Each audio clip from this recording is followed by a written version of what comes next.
Kisah Nabi Sulaiman alaihi salam, putra bungsu Nabi Daud alaihi salam, yang menjadi penerus pemimpin di bawah bimbingan sang bunda. Assalamualaikum warahmatullahi wabarakatuh. Sahabat seiman surga wanita, semoga sahabat sekalian selalu dalam keadaan sehat walafiat. Amin ya rabbal alamin. Nama Sulaiman disebut dalam Al-Quran sebanyak 17 kali, tersebar dalam 7 surah, yaitu surat Al-Baqarah sebanyak 2 kali, surat An-Nisa dan Al-An'am masing-masing 1 kali, surat Al-Anbiya 3 kali, surat Al-Naml 7 kali, surat Saba 1 kali dan surat Sad 2 kali. Sebagian besar ayat tersebut bercerita tentang sifat-sifat dan keutamaan yang Allah Ta'ala berikan kepada Nabi Sulaiman. Sebelum menyimak video ini lebih lanjut, alangkah baiknya untuk menekan tombol like dan subscribe, serta nyalakan lonceng notifikasinya, agar Anda tidak ketinggalan informasi terbaru dari kami. Nabi Sulaiman adalah putra dari Nabi Daud yang paling bungsu dari 11 bersaudara. Ia lahir dari seorang perempuan salehah dan takwa, yang bernama Tasyayu bin Surah. Dikisahkan bahwa ibunya senantiasa mendorong Nabi Sulaiman untuk tekun beribadah. Ia dijuluki dengan sebutan Sulaiman Al-Hakim karena kebijaksanaannya. Sedangkan dalam Perjanjian Lama, Nabi Sulaiman sering disebut sebagai Saloma dan dikenal sebagai seorang raja.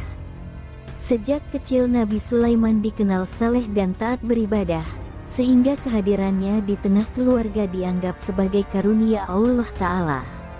Ketaatan dan ketakwaan tersebut Allah sebutkan dalam firman-Nya yang berbunyi, "Dan kepada Daud kami karuniakan anak bernama Sulaiman, dia adalah sebaik-baik hamba.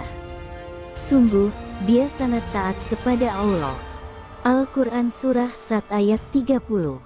Kata awab pada ayat di atas bermakna al-ruju, yakni kembali. Muhammad Quraisy Shihab dalam tafsir Al-Misbah menafsirkan bahwa ayat ini merupakan informasi tentang karunia Allah kepada Nabi Daud alaihi salam, berupa seorang anak yang mulia bernama Sulaiman. Ia merupakan sebaik-baik hamba Allah pada masanya, karena ia selalu taat kepada Allah dan senantiasa mengembalikan segala persoalan kepadanya. Nabi Sulaiman meyakini bahwa segala sesuatu yang direncanakan manusia tidak akan terlaksana tanpa bantuan Allah Ta'ala. Dalam tafsir Al-Maraghi disebutkan, kesalehan dan ketakwaan Nabi Sulaiman dipertegas melalui kebiasaannya melaksanakan ibadah kepada Allah Subhanahu wa Ta'ala. Nabi Sulaiman bahkan menghabiskan sebagian besar waktunya untuk bermunajat kepada Allah, karena ia yakin bahwa untuk mendapatkan pertolongan dan petunjuk Allah, seseorang harus mendekatkan diri kepadanya terlebih dahulu.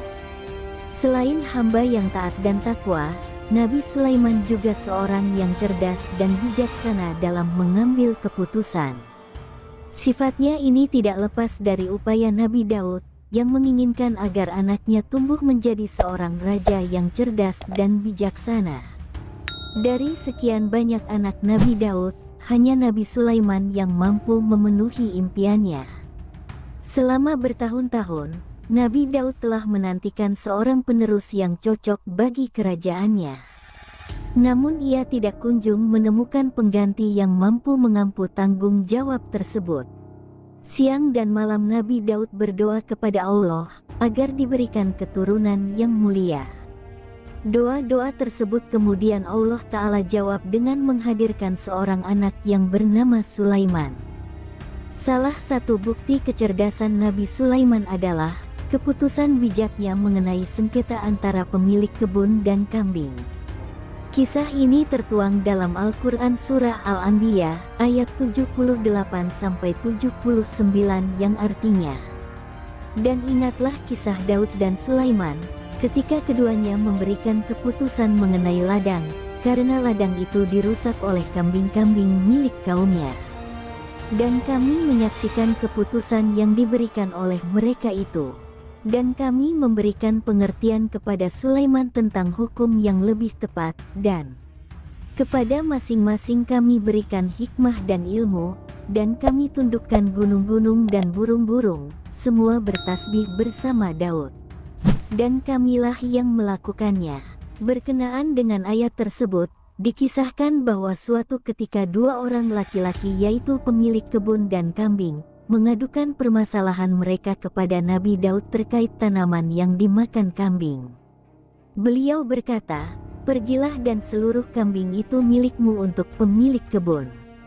Lantas pemilik kambing kembali dengan keadaan hati yang sedih, karena telah kehilangan kambingnya. Ketika berada di tengah perjalanan, si pemilik kambing bertemu Nabi Sulaiman. Ia lantas mengadukan permasalahannya. Mendengar hal tersebut, Nabi Sulaiman menghadap Nabi Daud dan berkata, "Ayahanda, sesungguhnya keputusan mengenai perkara ini tidaklah seperti yang engkau putuskan." Nabi Daud menjawab, "Lalu bagaimana keputusan yang seharusnya kuambil wahai anakku?"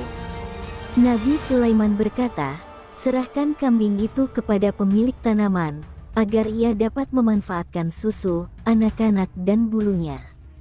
Kemudian serahkan ladang itu kepada pemilik kambing, agar ia merawatnya.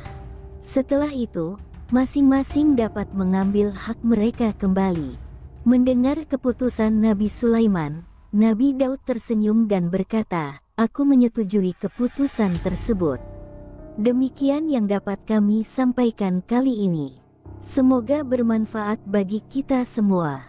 Sekian dan terima kasih banyak. Wassalamualaikum warahmatullahi wabarakatuh."